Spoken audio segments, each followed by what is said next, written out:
Hello दोस्तों, आज फिर हम क्लास 10th के एक महत्वपूर्ण चैप्टर लेकर आए हैं जो चैप्टर है एपी से। एपी का अर्थ होता है अर्थमेटिक प्रोग्रेशन। अर्थमेटिक प्रोग्रेशन का मतलब होता है समानांतर श्रेणी।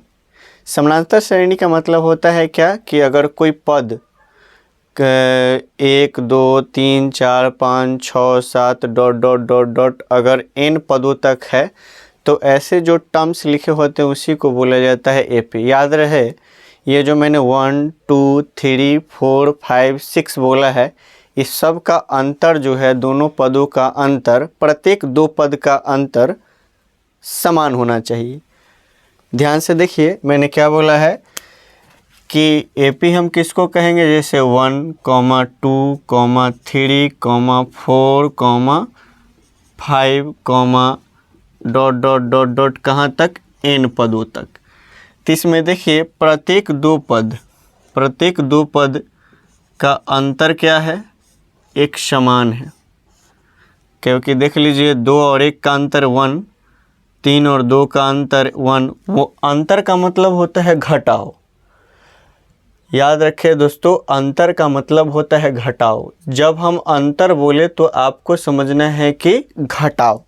तो यहाँ देखिए 1 और 2 को ध्यान से देखिए, तो 2 में से 1 जाएगा तो 1 होगा, 3 में से 2 जाएगा तो 1 होगा, 4 में से 3 जाएगा तो 1 होगा।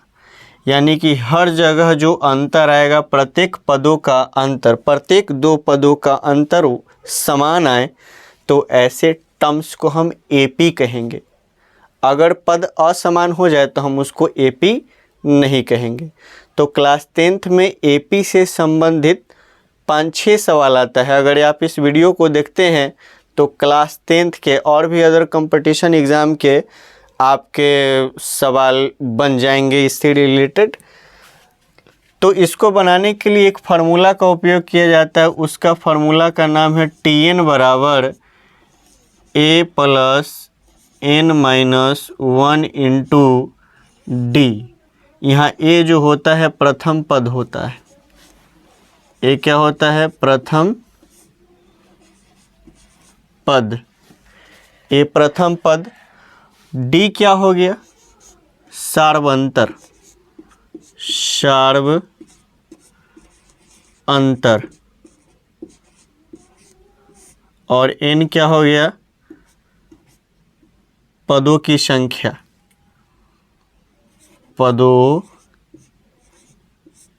की संख्या। तो अगर ये फार्मूला आप ध्यान में रखते हैं तो ये सारे प्रश्न बन जाएंगे। जैसा कि लिखा हुआ है पहला हेडिंग में कि निम्नलिखित प्रत्येक एपी को पूछे गए पदों को ज्ञात करें। यानी कि देखिए यह एपी में दिया है 1 6 11 16, ... और बोल रहे हैं कि 61वां पद ज्ञात करें, 61वां। तो देखिए पहला सवाल हम सॉल्व करते हैं।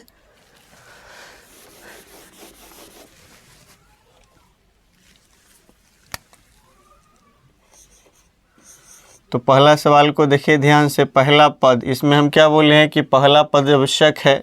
तो पहला पद A बराबर क्या हो गया, पहला पद 1, सार्वंतर। तो सार्वंतर कैसे निकलता है, तो दोनों पदों के अंतर। तो देखिए दूसरा पद 6 है और पहला पद 1 है, तो ये दोनों का अंतर क्या हो जाएगा, 5।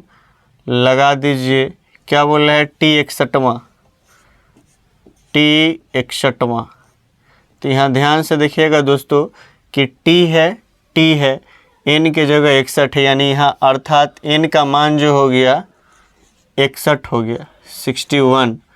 फार्मूला का उपयोग लगाएंगे A + n-1 × D। A के जगह पर 1, n के जगह पर 60, -1, फार्मूला के अनुसार -1, और यहाँ D क्या है, 5। यहाँ से D का मान 5, तो हो जाएगा 1 + 61 में से 1 जाएगा तो कितना बचेगा, 60 × यहाँ कुछ नहीं है तो गुना 5, तो हो जाएगा क्या, 1 + 60 में हम 5 से गुना करेंगे तो कितना होगा, 300। और 300 में हम 1 जोड़ेंगे तो क्या होगा, 301। इसका स्क्रीनशॉट लीजिए। तो फिर हम दूसरे सवाल पर बात करते हैं। तो दोस्तों देखिए दूसरा सवाल पर बात करते हैं। तो दूसरा सवाल जो है बी नंबर क्या है, ए बराबर दिए हुए है और डी बराबर, देखिए इसमें यहाँ सारवंतर दे दिया है, ए दे दिया प्रथम पद और बोल रहा है टी एन ज्ञात करें। तो टी एन का फार्मूला लगा दीजिए। तो टी एन बराबर फार्मूला क्या होता है, A plus N minus 1 into D. तो ए के जगह पर क्या दिया है 3, ए के यहाँ मान क्या दे दिया 3 प्लस एन माइनस क्या हो जाएगा 1, क्योंकि एन का मान दिया ही नहीं है, और डी का मान दे दिया 2। अब हम क्या करेंगे, यहाँ लिखेंगे 3 प्लस 2 से अंदर गुना कीजिए तो क्या हो जाएगा 2n माइनस 1 को हम 2 से गुना करेंगे तो क्या हो जाएगा 2, यानी 2 से n को भी गुना किए और 2 को 1 से भी गुना किए।